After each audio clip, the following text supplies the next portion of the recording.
1929 Oscar অনেক আগেই শুরু হয়ে গেছিল, কিন্তু ভারতবাসীর কাছে বা বাঙালিবাসীর কাছে এখন পর্যন্ত সেই রেজাল্ট দিতে পারেনি বা খুশি দিতে পারেনি। যাই হোক, আমরা যখন দেখলাম 1957 প্রথম মাদার ইন্ডিয়া মুভি নমিনেটেড হলো, তার পরবর্তীকালে অনেক সময় কেটে গেছে। 1992 সত্যজিৎ রায় বাঙালিয়ান পরিচয় দেখিয়ে অস্কারের বেশ খেতাব তিনি জয়লাভ করেছিলেন।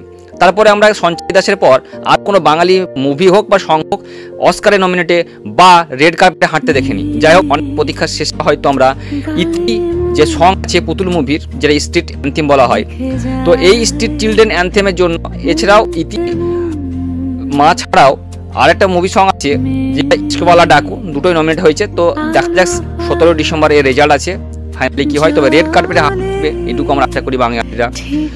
শুধুমাত্র মুভি পরিচালক এবং অ্যাক্ট্রেস উপর ডিপেন্ড করতে হবে না, আমাদের সবাইকে এগিয়ে আসতে হবে বাঙালি সিনেমাকে এগিয়ে নেওয়ার জন্য।